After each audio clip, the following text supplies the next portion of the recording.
So maglalakad tayo doon sa beach ano.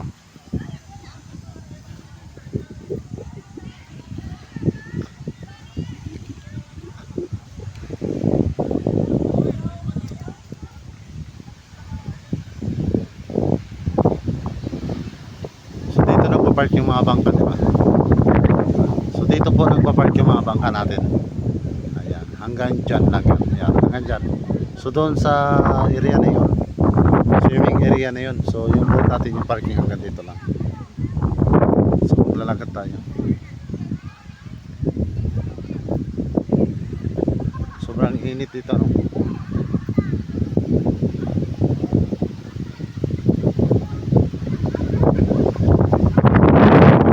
So nandito tayo sa part ng Civic. Sobrang ganda dito. Sa gusto mag swimming, yan yung swimming area natin.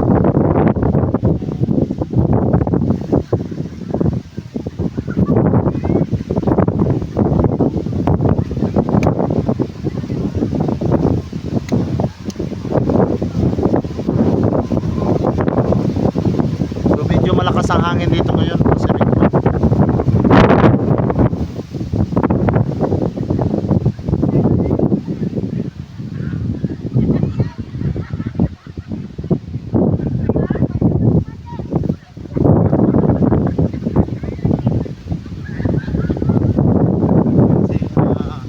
Bawal kasi mag-swimming dito.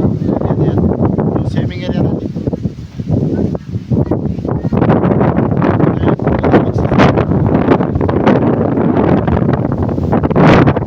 Lakas ng hangin.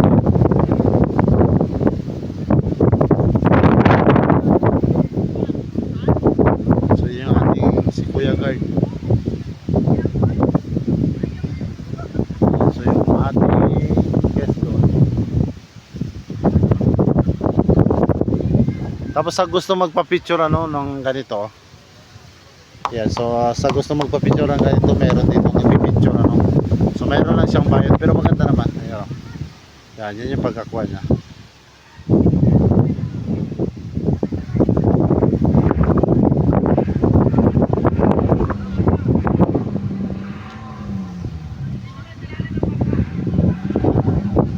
So sinita sila ng guard ano.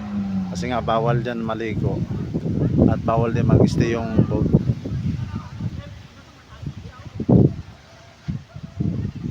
Ayan, so sinita sila.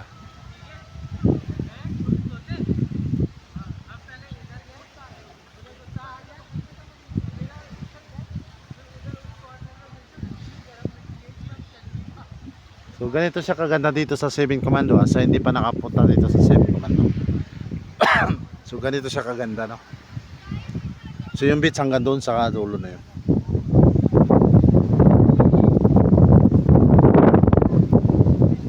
Ayan, so sinisita sila ng mga guard kasi nga daw bawal na mag tambay na bangka dito sa 7 Commando. Ayan, ayan, so sinita sila. Kailangan talaga magpalaot daw ng bangka. Ayan, so sinisita sila. At yung isang bangka naman paalis na.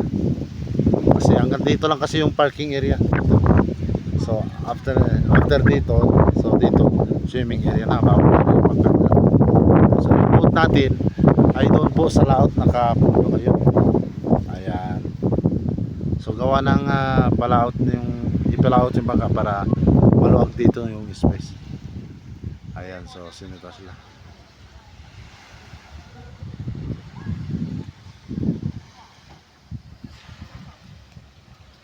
Alright. At hanggang dito na lang aking